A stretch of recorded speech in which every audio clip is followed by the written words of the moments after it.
I never imagined that a simple act of kindness would shatter my entire world. But that's exactly what happened on an ordinary Tuesday morning, when I gave up my seat on the bus. My name is Sarah, and I'd been married to Derek for 8 years. We had what I thought was a solid marriage. A beautiful home in the suburbs, stable careers, and plans for starting a family. Sure, Derek had been distant lately, working late hours and glued to his phone, but I convinced myself it was just stress from his new promotion. That morning, I was heading downtown for a dentist appointment. The bus was packed as usual during rush hour. I'd managed to snag one of the last available seats near the back. 3 stops later, an elderly man shuffled onto the bus, his weathered hands gripping a worn wooden cane. He looked to be in his 70s with kind eyes and silver hair. He struggled to maintain his balance as the bus lurched forward. Without hesitation, I stood up. "Please, sir, take my seat." His face lit up with gratitude. "Bless you, young lady. These old bones aren't what they used to be." As he settled into the seat, I grabbed the overhead rail and steadied myself. The bus continued its route through the city, stopping and starting in the usual traffic. I was scrolling through my phone, barely paying attention, when I heard a commotion near the front. "Sarah? Sarah!" I looked up to see Derek pushing his way through the crowd of passengers. My heart did a little flip. What was he doing here? He was supposed to be at work across town. But my confusion quickly turned to alarm when I saw his face. He was pale, almost gray, and his eyes were wide with something that looked like pure terror. "Derek? What are you?" But he wasn't looking at me. His eyes were locked on the elderly man sitting in my seat. And then, to my absolute shock and the bewilderment of everyone on that bus, my husband dropped to his knees right there in the aisle. "Mr. Peterson," Derek's voice cracked. "Please, please don't." The old man's kind expression had transformed into something cold and hard. "Derek Morrison." I wondered if our paths would cross again. I stood frozen, my hand still gripping the rail. "What is going on? Derek, do you know this man?" Derek's head hung low. He couldn't even look at me. The elderly gentleman, Mr. Peterson, turned his steady gaze to me. "You must be Sarah," he said quietly. "Your husband has told you about me, I assume?" "I know. I don't know who you are." Mr. Peterson's jaw tightened. He looked at Derek with disappointment that seemed to fill the entire bus. The other passengers had gone silent, everyone watching this bizarre scene unfold. "Derek," Mr. Peterson said firmly, "I think it's time you told your wife the truth." My husband was shaking. Actual tears were streaming down his face. "Sarah, I'm so sorry. I'm so sorry." "Sorry for what?" My voice came out sharper than I intended. "Will someone please tell me what's happening?" Mr. Peterson spoke up when Derek couldn't seem to find the words. "Mrs. Morrison, my name is Robert Peterson. I'm a private investigator. Your husband." Well, perhaps he should explain.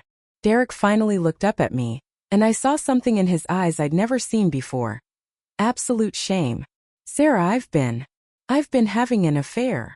The words hit me like a physical blow. The bus seemed to tilt, though we were stopped at a red light. I heard gasps from some of the other passengers. "With who?" I whispered. "My secretary, Jennifer. It's been going on for 6 months." Derek's voice was hollow. "Your father." He suspected something. He hired Mr. Peterson to follow me. My father. My dad had passed away 3 months ago from a heart attack. The grief was still fresh, raw. Mr. Peterson nodded solemnly. "Your father came to me about 4 months before he passed. He said something felt off about Derek's behavior. He wanted to protect you, but he also hoped he was wrong." The old man's expression softened with sadness. "I confirmed his suspicions 2 months before he died. I gave him photographic evidence, phone records, everything." He was devastated. I couldn't breathe. My father had known? He died knowing my husband was betraying me, and he'd never said a word? Why didn't he tell me? I asked, my voice breaking. "He wanted to," Mr. Peterson said gently, "but he wanted Derek to do the right thing first. He confronted your husband the week before he died.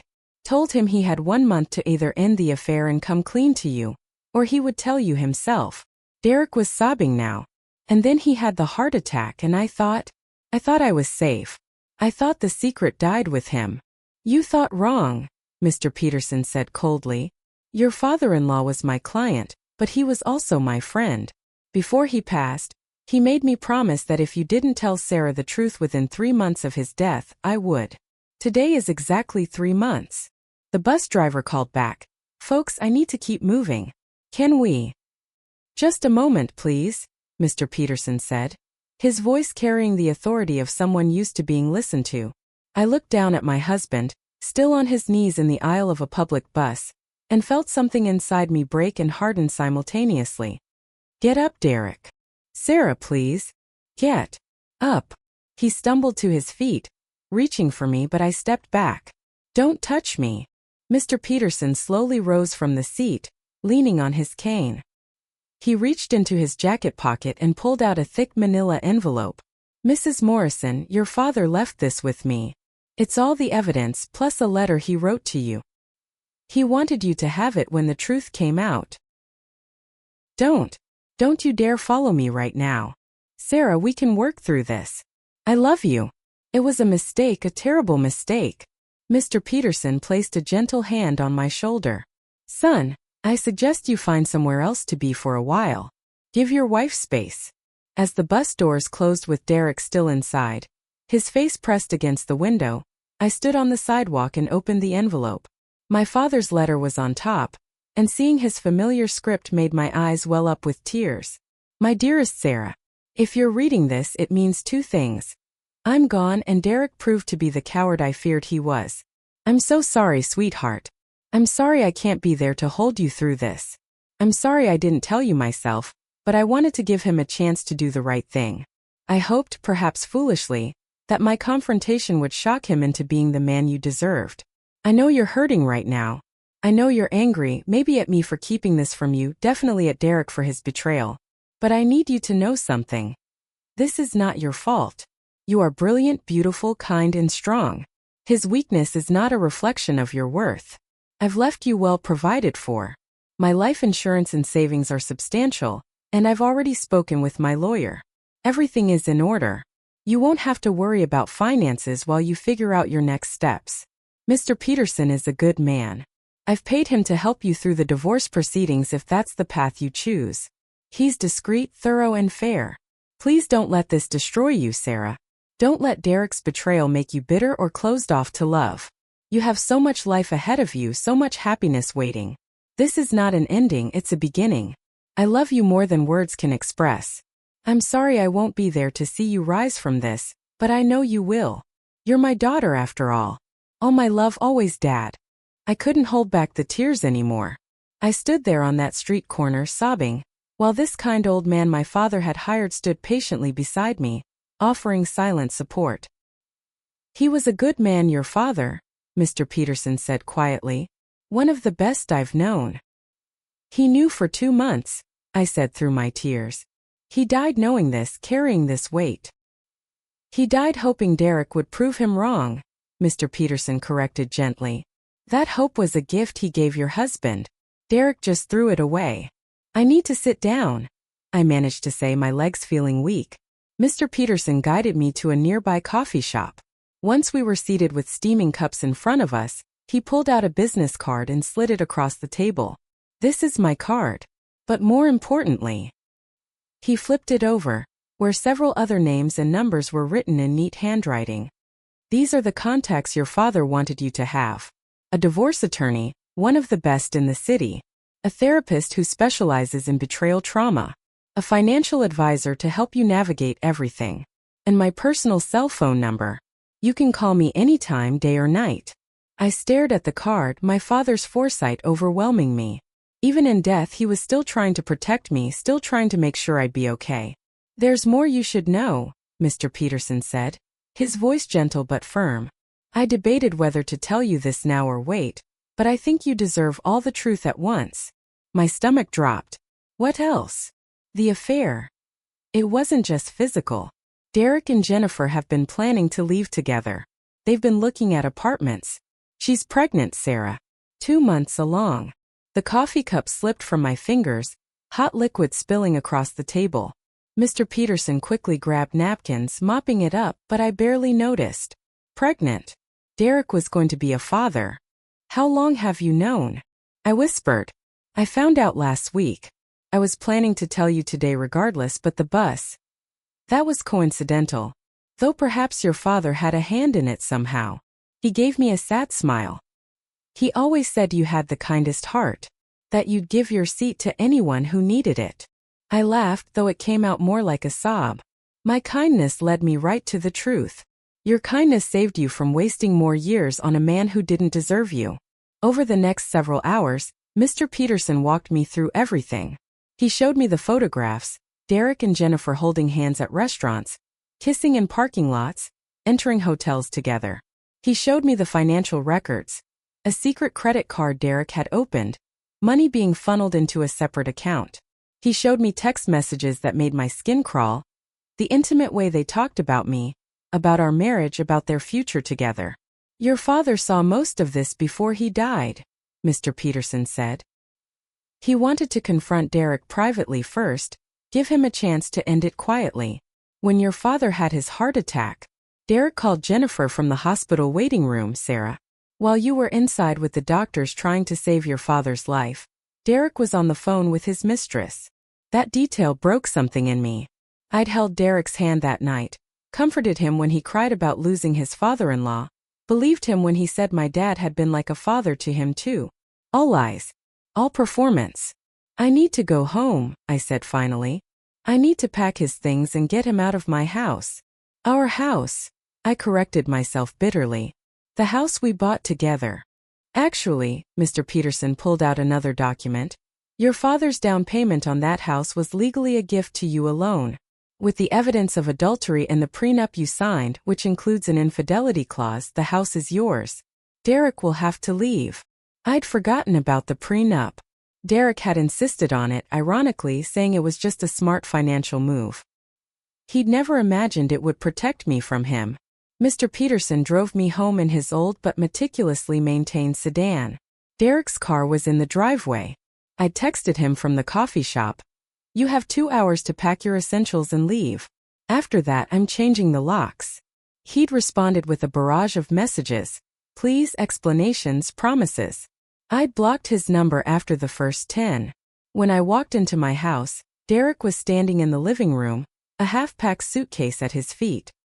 He looked terrible, his eyes red and swollen, his shirt rumpled. For a split second I felt sorry for him. Then I remembered Jennifer was pregnant with his child, and the sympathy evaporated. Sarah, please, can we just talk? Mr. Peterson, I said, not looking at Derek. Would you mind staying while he packs? I don't want to be alone with him. Of course.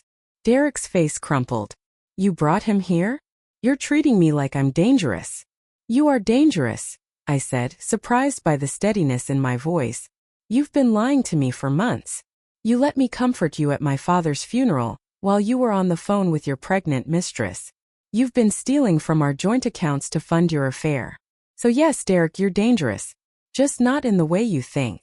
Pregnant. His face went white. How did I know? Your mistress posted about it on social media, Derek. She's excited to be a mom. She's already got a Pinterest board of nursery ideas. Did you think this would stay secret forever? He sank onto the couch, his head in his hands. It wasn't supposed to happen like this. How was it supposed to happen? Were you going to leave me a note? File for divorce while I was at work? Or were you just going to keep living this double life until you got caught? I don't know. I don't know what I was thinking. It happened, Sarah. I never meant to hurt you.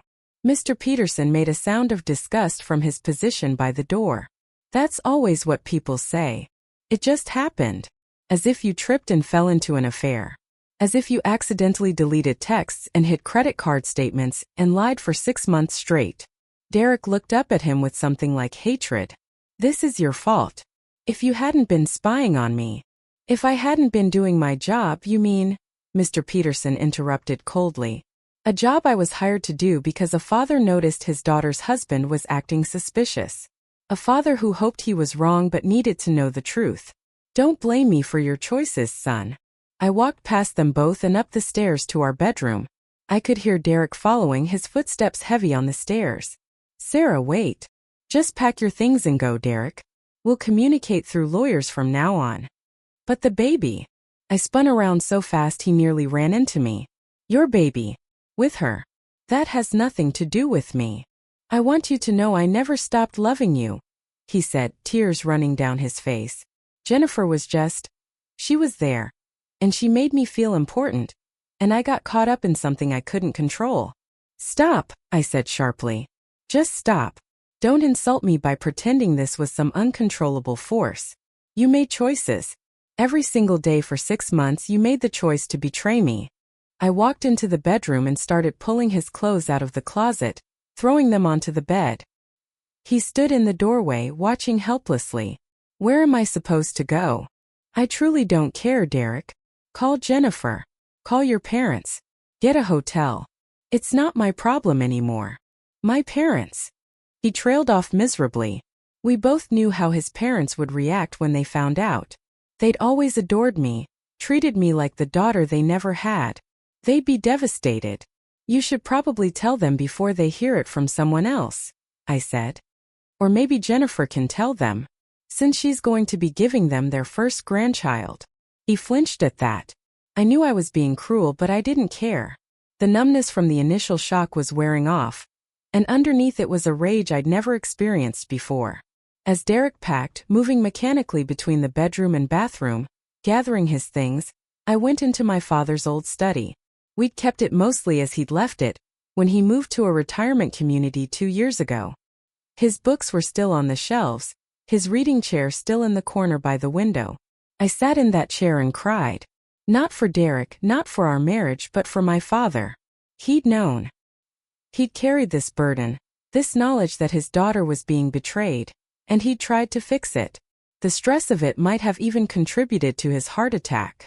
And now he was gone, and I couldn't thank him, couldn't tell him I understood why he'd done what he'd done. Mr. Peterson found me there an hour later. He's gone. Took everything he packed and left. I watched him drive away. Thank you, I said. For everything. For being there today. For being my father's friend. He sat down in the chair opposite me. Your father talked about you all the time, you know. Every time we met, he'd tell me something you'd done, something you'd said. He was so proud of you. I wish he'd told me. About Derek, I mean. I would have understood. He knew that.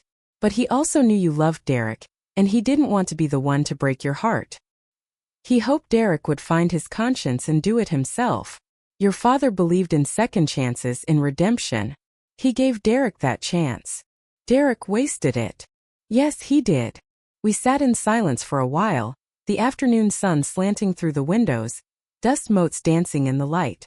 Finally, Mr. Peterson stood up. I should let you rest. But Sarah? Your father left one more thing for you.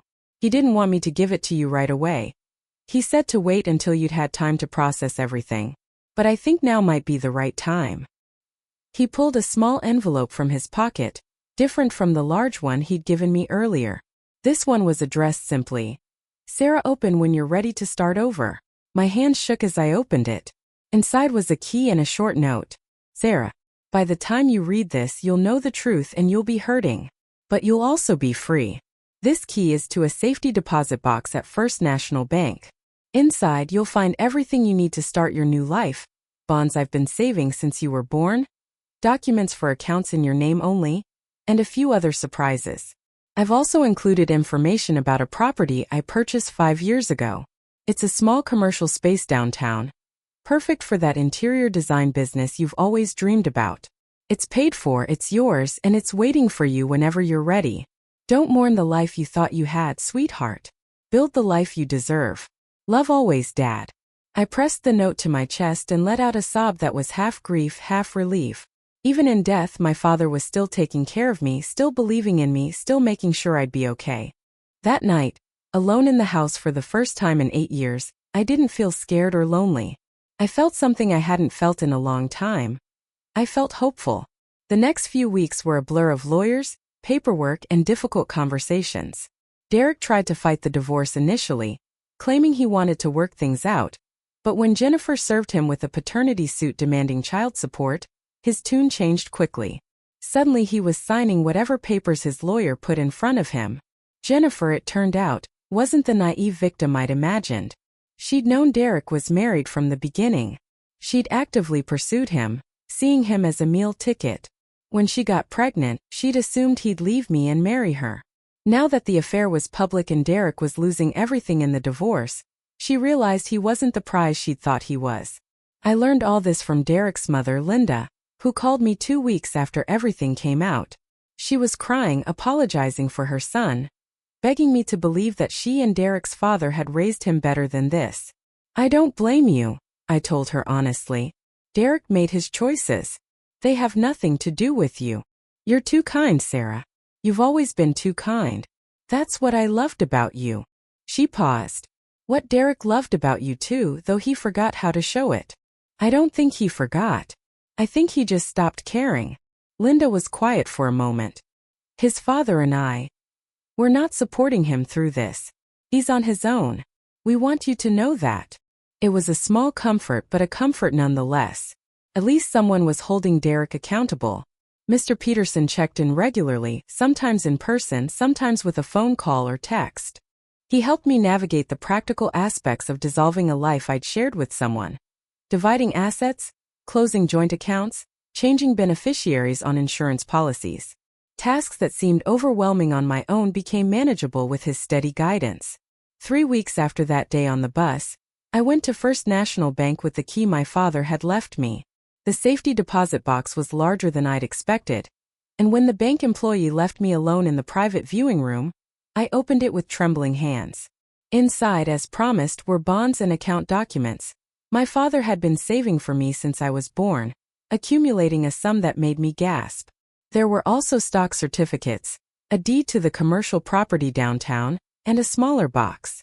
The small box contained my grandmother's jewelry, pieces I'd admired as a child but thought had been sold after she died. There was also a flash drive labeled, "For the Bad Days." I took everything home and plugged the flash drive into my laptop. It contained video files, dozens of them, each dated and labeled.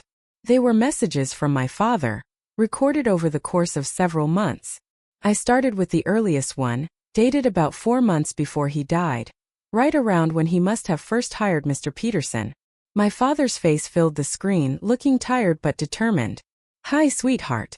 If you're watching this, things have gone the way I feared they might. I want you to know that I didn't do this lightly, hiring someone to investigate your husband. But I noticed things, Sarah. The way he stopped looking at you when you talked. The way he was always on his phone, always working late. The way he seemed absent even when he was sitting right next to you." He paused, running a hand over his face. I hoped I was wrong. God, I hoped I was wrong. But if I wasn't, I needed to protect you. These videos. They're for the days when you feel weak, when you wonder if you should have tried harder, stayed longer, forgiven him. They're here to remind you of who you are and what you deserve. The video ended and I clicked on the next one. And the next. Over the course of the evening, I watched my father talk to me from beyond the grave, offering wisdom, comfort, encouragement, and love. Some videos were serious, others were lighter, stories from my childhood, memories of my mother, who died when I was 12, advice about business and finance and life. The last video was dated 3 days before he died. "Sarah, my dear girl, this is probably the last of these I'll record. My heart. Well, the doctors don't think I have much time left. But that's okay. I've lived a good life, and the best part of it was being your father." Tears streamed down my face as I watched him struggle to find the words. "I need you to know something. What Derek did. It's not because you weren't enough. You were always enough. You are enough. Some people are just broken in ways that have nothing to do with us. They make choices that destroy beautiful things because they can't recognize beauty when they have it." He leaned closer to the camera.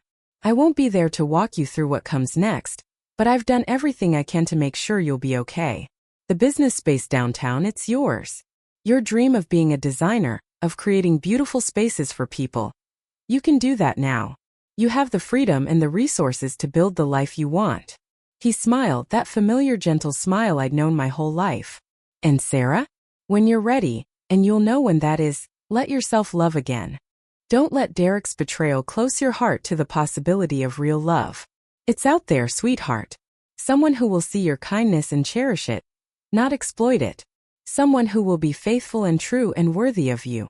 The video ended and I sat in the darkness of my living room, crying and laughing at the same time. My father had given me everything I needed to not just survive this but to thrive. The divorce was finalized 3 months later. Derek had to pay substantial alimony and give up his claim to the house. The judge, upon seeing the evidence of the affair and the financial deception, was not sympathetic to his pleas for leniency. I saw Jennifer once during that time at a coffee shop downtown. She was showing, wearing a maternity dress and rubbing her belly in that self-satisfied way some pregnant women do. Our eyes met across the room, and for a moment I wondered if she'd say something, if she'd gloat or apologize or try to explain. Instead, she just looked away quickly, her cheeks flushing. She grabbed her coffee and left without looking back. I realized in that moment that she wasn't worth my anger. She was a stranger who'd made her own choices and would live with her own consequences. My focus needed to be on moving forward, not looking back.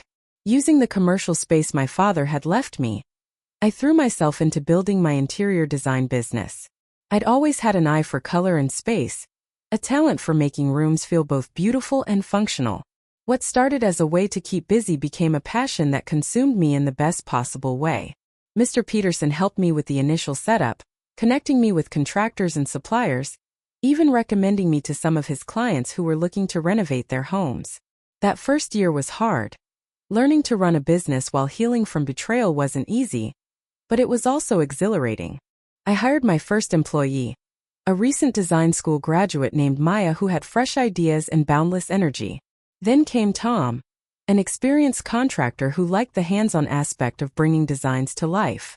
Within 18 months, we had a waiting list of clients and were featured in a local magazine's Businesses to Watch section. Mr. Peterson came to the opening of my design studio, a small but beautiful space in the commercial building my father had purchased. I'd spent weeks getting it perfect: exposed brick walls, large windows letting in natural light, a curated selection of fabric samples and design books, comfortable seating areas where clients could discuss their visions. "Your father would be so proud," Mr. Peterson said, looking around with approval. "This is exactly what he hoped for." "I wish he could see it," I said softly.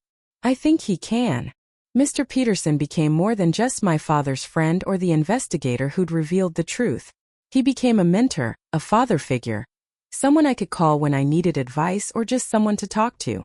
His wife, Eleanor, whom I met 6 months after everything happened, was equally wonderful, a retired teacher with a sharp wit and a warm heart. Next to Story,